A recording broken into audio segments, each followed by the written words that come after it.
राजधानी दिल्ली से सटे गाजियाबाद का वसुंधरा इलाका नवधनाढ्यों का एक ऐसा इलाका है जहां देश के सभी प्रांतों एवं धर्मों के लोग रहते हैं। दिल्ली व आसपास के इलाकों में सरकारी गैर सरकारी संस्थानों में काम करने वाले लोगों से लेकर कारखानों में काम करने वाले श्रमिकों से लेकर छोटे बड़े कारोबारी तक इस इलाके में रहते हैं।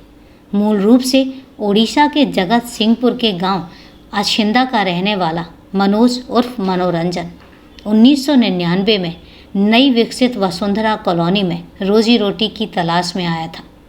वसुंधरा इलाके में ओडिशा के कुछ लोग पहले से ही रहते थे। मनोरंजन फोटोग्राफी का काम जानता था, इसलिए उसने अपने परिचितों की मदद से एक फोटोग्राफर की दुकान पर नौकरी कर ली। कुछ महीनों में जब वह काम में पारंगत हो गया तो इलाके में कुछ लोगों से उसकी जान पहचान हो गई थी। तो उसने वसुंधरा के सेक्टर 15 में एक दुकान किराए पर लेकर फ़ोटो स्टूडियो खोल दिया। संयोग से काम भी ठीक ठाक चलने लगा। चेहरे पर भोली मुस्कान और बातचीत में बेहद सरल और विनम्र स्वभाव के मनोरंजन का काम उसकी मेहनत और लगन के कारण जल्द ही चल निकला। मनोरंजन उर्फ मनोज तिवारी जाति से ही ब्राह्मण नहीं था, बल्कि कर्म से भी वह ब्राह्मण ही था।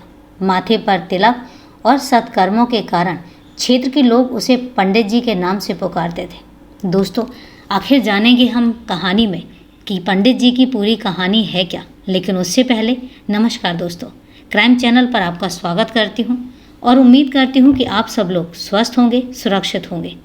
कहानी में आगे बढ़ूँ उससे पहले यही कहना चाहूँगी कि अगर अभी तक आपने चैनल को सब्सक्राइब नहीं किया है तो सबसे पहले चैनल को सब्सक्राइब कर लें और साथ ही साथ बेल आइकन प्रेस करना ना भूलें।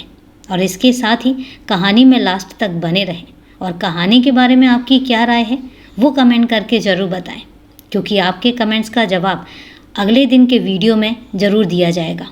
तो दोस्तों, आपका समय नहीं लेते हैं और जानते हैं कि मनोरंजन की पूरी कहानी आखिर है क्या। मनोरंजन के पिता भी उड़ीसा में पंडिताई का काम करते हैं। बड़ी बहन की शादी हो चुकी थी। गांव में अब माता पिता ही रहते थे। 3-4 सालों में उसका काम धंधा ठीक ठाक चलने लगा, खूब पैसा कमाने लगा था। वसुंधरा सेक्टर 15 में ही मनोरंजन ने रहने के लिए एक अच्छा फ्लैट भी किराए पर ले लिया। इसी तरह वक्त तेज़ी से गुजरने लगा। मनोरंजन के पास अब सब कुछ था। किराए का ही सही एक अच्छा सा घर था जिसमें सुख सुविधा का हर सामान मौजूद था। फोटोग्राफी का अच्छा कारोबार चल रहा था, जिससे हर महीने 1.5 से 2 लाख रुपए कमा लेता था। लेकिन ऐसा कोई नहीं था जो उसका दुख सुख बांट सके। जिंदगी में कमी थी तो एक जीवन साथी की, जो उसकी तन्हा जिंदगी का अकेलापन दूर कर सके। माता पिता ने गांव से बिरादरी की कई लड़कियों की तस्वीरें भेजी थी, लेकिन पता नहीं क्यों कोई भी उसकी आंखों को पसंद नहीं आया। गाजियाबाद में रहने वाले उड़ीसा के परिचितों ने भी मनोरंजन को शादी करने के लिए कई रिश्ते बताए, लेकिन संयोग से यहाँ भी उसे कोई लड़की पसंद नहीं आई। दरअसल मनोरंजन बेहद संवेदनशील और भावुक किस्म का इंसान था।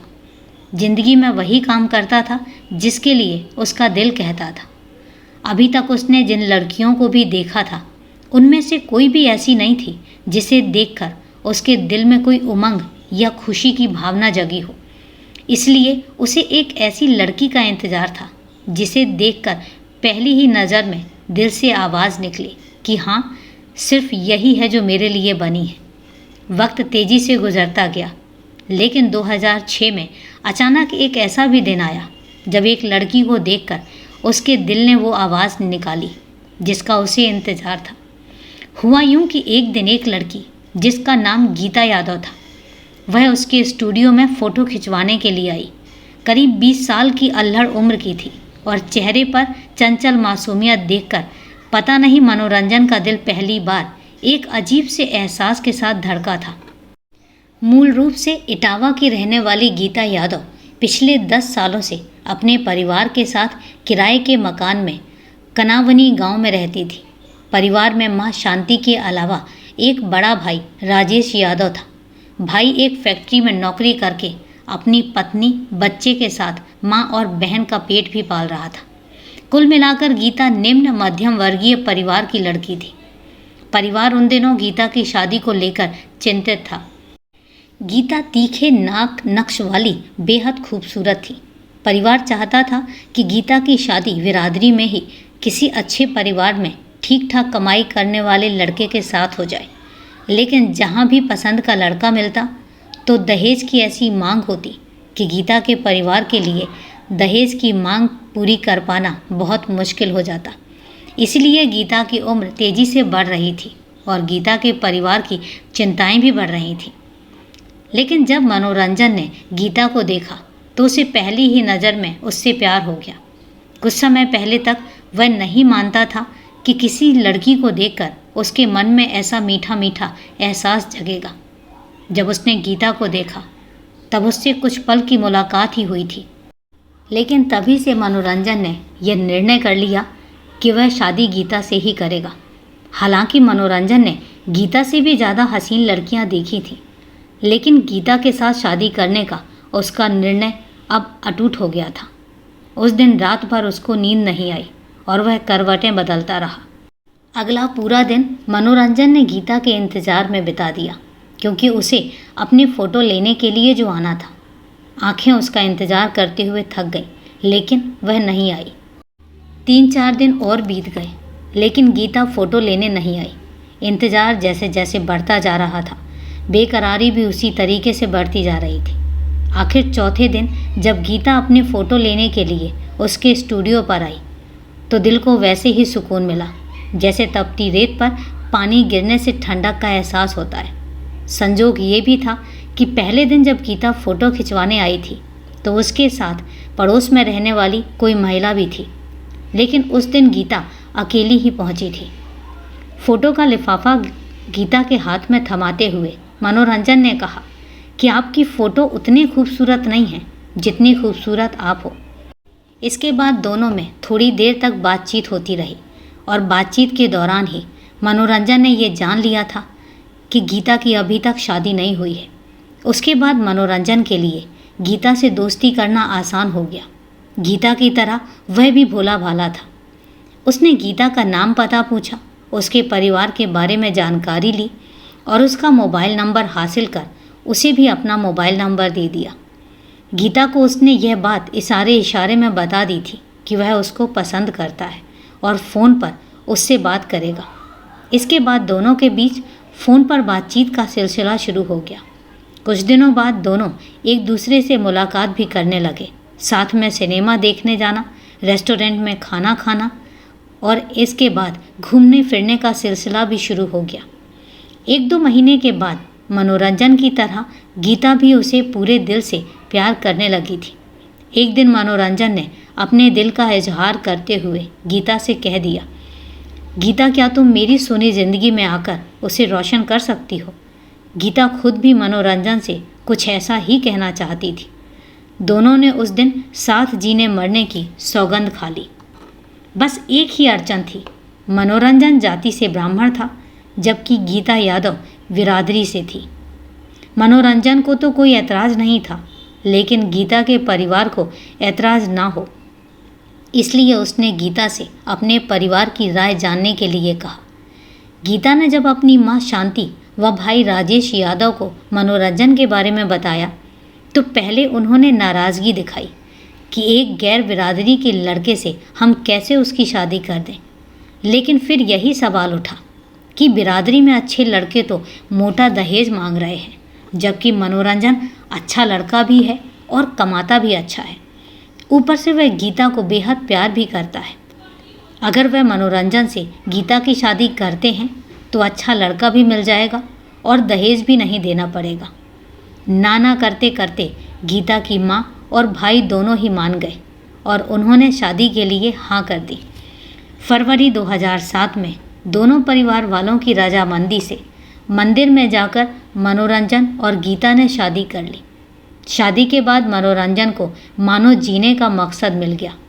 उसकी चाहत गीता और उसकी ज़िंदगी की रोशनी बन चुकी थी। 6 महीने कैसे बीत गए पता ही नहीं चला। मनोरंजन पूरी तरह गीता के प्यार के आगोश में डूब चुका था। वक्त का पहिया तेजी से घूमने लगा। महीने गुजरे, फिर साल गुजरने लगे। दोनों के प्यार की तपिश के वक्त के साथ तेजी से गाड़ी चलने लगी। लेकिन 2 साल गुजर गए तो एक कमी दोनों को भी खली।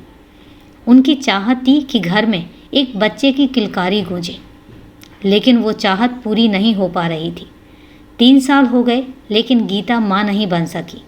जब मनोरंजन अपनी इस चाहत का जिक्र गीता के इस कमी को पूरा करने की फरमाइश करता तो वह कहती, इसमें मेरा क्या दोष है, तुम ही अपनी जांच करवाओ, शायद तुम में ही कोई कमी हो। गीता जब उसकी फरमाइश पर ऐसी बात बोलती तो मनोरंजन के तन बदन में जैसे आग लग जाती। वैसे भी दुनिया का कोई मर्द सब कुछ बर्दाश्त कर सकता है, लेकिन अगर कोई उसकी मर्दानगी को लेकर सवाल उठाए तो भले ही उसमें सच्चाई हो, लेकिन वह इस शब्द को कभी बर्दाश्त नहीं कर सकता और उसके अहम को चोट लगती है। जब ऐसा होता तो वह भी गीता से कह देता, खोट मेरी मर्दानगी में नहीं बल्कि तुम्हारी ही ज़मीन बंजर है जिसमें फसल पैदा करने की ताकत ही नहीं है। औरत की कोख पर कोई उंगली उठाए तो यह बात एक औरत को भी कभी बर्दाश्त नहीं होती।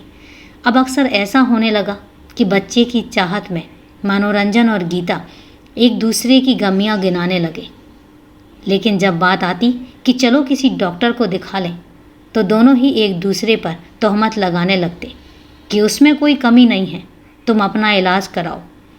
हकीकत यह थी कि दोनों ही अहंकार की लड़ाई लड़ रहे थे।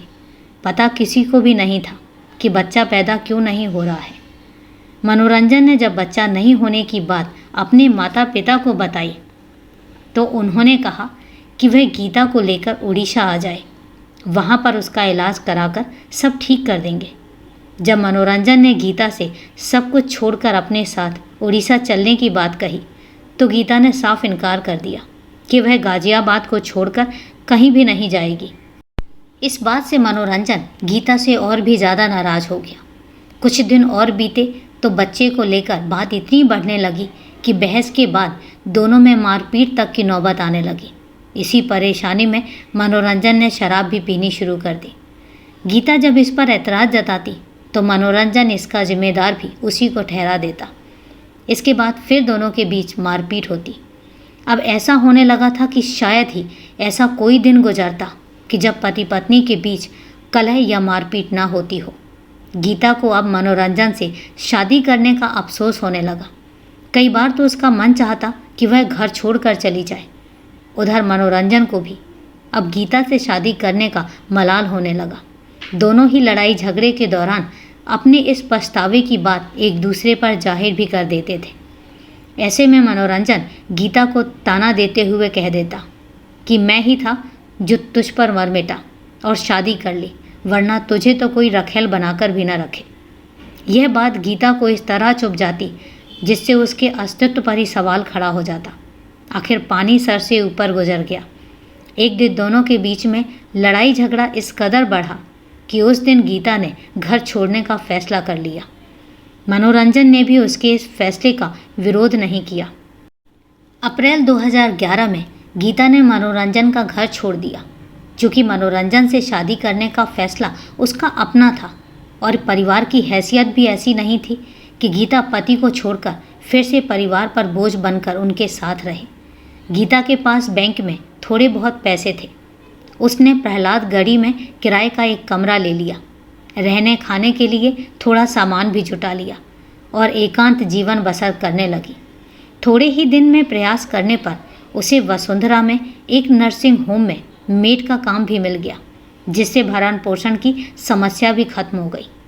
लेकिन एकाएक टूटकर प्यार करने वाले पति से अलग होने की कमी को भुलाए नहीं भूल पा रही थी। 29 सितंबर 2012 शनिवार की रात के करीब 9:30 बजे का वक्त था। तत्कालीन इंदिरापुरम थाना प्रभारी गोरखनाथ यादव को सूचना मिली कि एक महिला को सेक्टर 16 में मोटरसाइकिल सवार किसी बदमाश ने सड़क पर जाते हुए गोली मार दी है। इंदिरापुरम थाना प्रभारी टीम के साथ मौके पर पहुंचे। गोली महिला की पीठ में लगी थी। तत्कालीन एसपी शिवशंकर भी फॉरेंसिक टीम को लेकर घटनास्थल पर पहुंचे। घटनास्थल के निरीक्षण के बाद गोली लगने से घायल महिला को तत्कालीन अस्पताल भिजवाया गया, लेकिन पता चला कि उसकी मौत हो चुकी है। बाद में छानबीन करने पर पता चला कि मृतक महिला का नाम गीता यादव है। जानकारी यह भी मिली कि गीता यादव प्रहलादगढ़ी में किराए का कमरा लेकर अपने पति से अलग रहती थी। गीता के मायके वालों में जानकारी मिली तो उसका भाई राजेश और मां शांति देवी इंदिरापुरम थाने पहुंचे। उन्होंने अपनी बेटी की हत्या के पीछे अपने ही दामाद मनोरंजन का हाथ होने की शंका जताई। इंदिरापुरम पुलिस ने उसी दिन हत्या की धारा 302 में मुकदमा पंजीकृत कर लिया। थाना प्रभारी गोरखनाथ यादव ने एसआई धर्मवीर के नेतृत्व में एक टीम गठित कर दी। पुलिस टीम ने परिजनों के शक की बुनियाद पर जब सेक्टर 15 में मनोरंजन तिवारी के फ्लैट पर छापा मारा तो पता चला कि वह तो घर पर ही नहीं है। पता चला कि वह 2 दिन से अपना सामान कमरे से निकालकर कहीं ले जा रहा था। पुलिस टीम जब अगले दिन मनोरंजन तिवारी की दुकान पर पहुंची तो वहां भी उनको पता चला कि उसने किसी को अपनी दुकान सामान सहित बेच दी है। गीता के परिजनों ने पुलिस को बताया था कि उसका पति मनोरंजन तिवारी उसके साथ लड़ाई झगड़ा करता था, इसलिए उनकी बेटी 1.5 साल से उससे अलग रह रही थी और खुद कमाकर अपना पेट पालती थी। परिवार वालों ने यह भी बताया था कि मनोरंजन ने गीता को कई बार धमकी भी दी थी। गीता की हत्या के बाद जिस तरह मनोरंजन अपना घर व दुकान छोड़कर भाग गया था, उससे साफ था कि गीता की हत्या में उसी का हाथ है। लिहाजा पुलिस ने उसके फ़ोन को सर्विलांस पर लगा दिया, लेकिन उसका फ़ोन स्विच ऑफ हो चुका था। काफ़ी मशक्क़त के बाद पुलिस को मनोरंजन तिवारी के उड़ीसा स्थित घर का पता मिल गया। पुलिस की एक टीम वहां पहुंची तो पता चला कि वह अपने घर भी नहीं पहुंचा था। तब निराश होकर पुलिस टीम उड़ीसा से वापस लौट आई।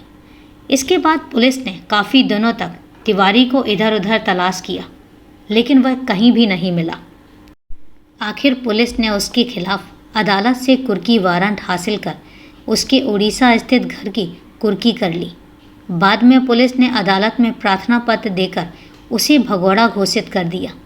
पुलिस ने पहले ही उसकी गिरफ्तारी पर 25,000 रुपये का इनाम घोषित किया था। बाद में 2 साल बाद इनाम की धनराशि 50,000 रुपये कर दी। पुलिस दल ने 2-3 बार मनोरंजन की तलाश में उड़ीसा में छापे मारे, लेकिन वह कभी भी पुलिस के हत्थे नहीं चढ़ा। वक्त तेजी से गुजरता रहा। इंदिरापुरम थाने में एक के बाद एक कई थाना प्रभारी बदले गए। हर अधिकारी आने के बाद गीता हत्याकांड के फरार आरोपी मनोरंजन की फाइल देखता, एक नई पुलिस टीम का गठन होता और फिर उसकी फाइल धूल फांकने लगती। इसी तरह 9 साल बीत गए। जुलाई 2021 में इंदिरापुरम सर्किल में सीओ अभय कुमार मिश्रा और इंदिरापुरम थाना प्रभारी के रूप में इंस्पेक्टर संजय पांडे की नियुक्ति हुई। दोनों ही अधिकारियों को पुराने मामलों को सुलझाने में महारत हासिल थी। उन्होंने जब गीता हत्याकांड की फाइल देखी तो उन्होंने इस बार फाइल को अलमारी में रखने की जगह इस मामले को चुनौती के रूप में लेकर फरार मनोरंजन तिवारी को गिरफ्तार करने की रणनीति बनाई। दरअसल सीओ अभय कुमार मिश्रा के एक परिचित अधिकारी जगत सिंहपुर जिले में तैनात थे, जहां का मनोरंजन तिवारी मूल निवासी है। अभय मिश्रा को अपराधियों के मनोविज्ञान से इतना तो समझ में आ गया था कि वह इतना लंबा वक्त बीत जाने के बाद हो ना हो मनोरंजन तिवारी अपने परिवार के साथ जरूर कुछ संपर्क तो करता होगा। भले ही वह उनके साथ नहीं रहता हो, मगर उनसे संपर्क में तो ज़रूर होगा। अगर थोड़ा सा प्रयास किया जाए तो वह पकड़ में ज़रूर आ सकता है। लिहाजा अभय कुमार मिश्रा ने उड़ीसा के जगत सिंहपुर में तैनात अपने परिचित अधिकारी को गीता हत्याकांड की सारी जानकारी देकर मनोरंजन को गिरफ्त कराने में उनकी मदद मांगी। संबंधित अधिकारी ने स्थानीय स्तर पर अपनी पुलिस को मनोरंजन तिवारी के गांव अछिंदा के घर के आसपास सादे लिबास में तैनात कर दिया। वहां तैनात पुलिस टीम को पता चला कि पास के गांव में एक मंदिर का पुरोहित जिसका नाम मनोज है, वह अक्सर मनोरंजन तिवारी के घर आता जाता रहता है, लेकिन चेहरे मोहरे व हुलिये से वह एकदम मनोरंजन तिवारी जैसा लगता है। जगत सिंहपुर पुलिस ने जब यह बात इंदिरापुरम सीओ अभय कुमार मिश्रा को बताई तो वो समझ गए कि हो ना हो मनोरंजन तिवारी अपने गांव के आसपास ही कहीं वेशभूषा बदलकर रह रहा है। अभय मिश्रा ने इंदिरापुरम थाना प्रभारी संजय पांडे को तत्काल एक टीम गठित कर ओडिशा रवाना करने का आदेश दिया। आदेश मिलते ही इंस्पेक्टर संजय पांडे ने अभय खंड चौकी प्रभारी एसआई भुवनचंद शर्मा, नरेश सिंह और कांस्टेबल अमित कुमार की टीम गठित की। टीम को आवश्यक निर्देश देकर ओडिशा रवाना कर दिया गया, जहां पुलिस टीम ने जगत सिंहपुर में स्थानीय बालिंदा थाने की पुलिस से संपर्क साधा। सीओ अभय मिश्रा से परिचित अधिकारी के निर्देश पर स्थानीय पुलिस पहले ही मनोज पुरोहित के बारे में तमाम जानकारी जुटा चुकी थी। 25 जुलाई 2021 को इंदिरापुरम थाने से गई पुलिस टीम ने बालिंदा थाने की पुलिस टीम की मदद से मनोरंजन तिवारी को दबोच लिया।